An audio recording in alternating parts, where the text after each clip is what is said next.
Assalamualaikum warahmatullahi wabarakatuh.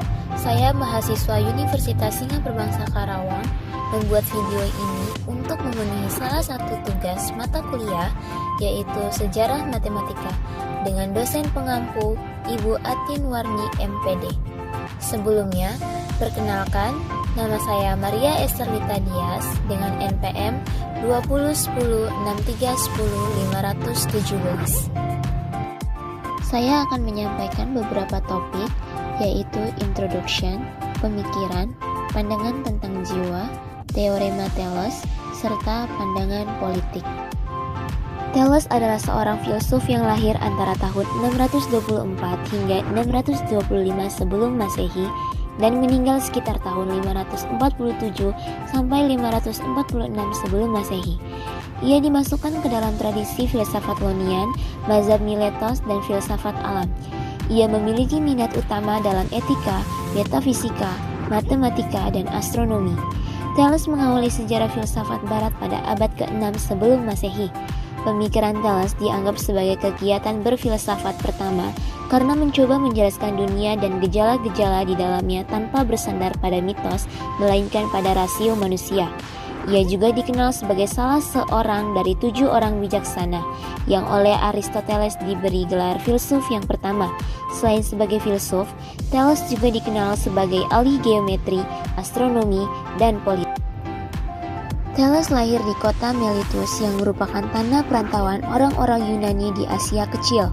Situasi Miletus yang makmur memungkinkan orang-orang di sana untuk mengisi waktu dengan berdiskusi dan berpikir tentang segala sesuatu.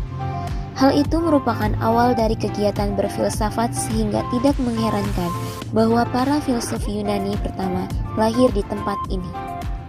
Thales adalah seorang saudagar yang sering berlayar ke Mesir. Di Mesir, Thales mempelajari ilmu ukur dan membawanya ke Yunani. Ia dikatakan dapat mengukur piramida dari bayangannya saja. Selain itu, ia juga dapat mengukur jauhnya kapal di laut dari pantai.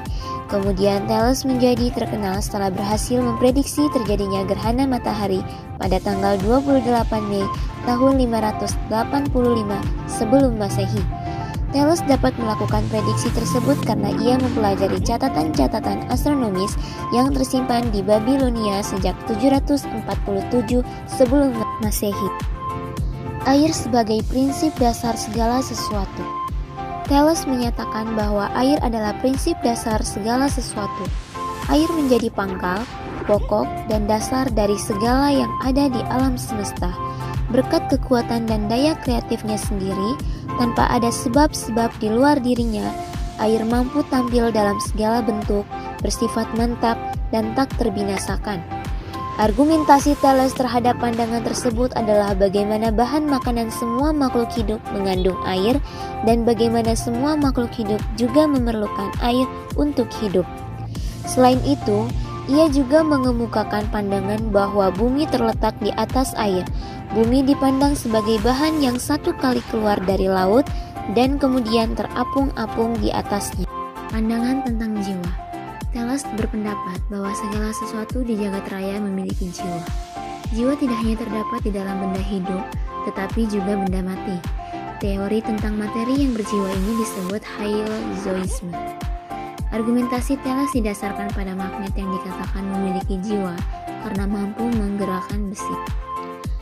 Di dalam geometri, Thales dikenal karena menyumbangkan apa yang disebut teorema Thales, kendati belum tentu seluruhnya merupakan buah pikiran aslinya. Teorema Thales berisi tentang sebuah sudut siku-siku yang didapat dari garis yang ditarik dari diameter sebuah lingkaran. Selain itu, ada pula penjelasan tentang dua buah garis yang terdapat dalam sebuah segitiga yang menghasilkan beberapa hasil yang sama. Berdasarkan catatan Herodotus, Thales pernah memberikan nasihat kepada orang-orang Ionia yang sedang terancam oleh serangan dari kerajaan Persia pada pertengahan abad ke-6 sebelum Masehi. Thales menyarankan orang-orang Ionia untuk membentuk pusat pemerintahan dan administrasi bersama di kota Teos yang memiliki posisi sentral di seluruh Ionia. Di dalam sistem tersebut, Kota-kota lain di Ionia dapat dianggap seperti distrik dari keseluruhan sistem pemerintahan Ionia. Dengan demikian, Ionia telah menjadi sebuah polis yang bersatu dan tersentralisasi. Nah, itu dia biografi Telos dari Miletos yang dapat saya sampaikan. Kurang lebihnya mohon maaf. Wassalamualaikum warahmatullahi wabarakatuh.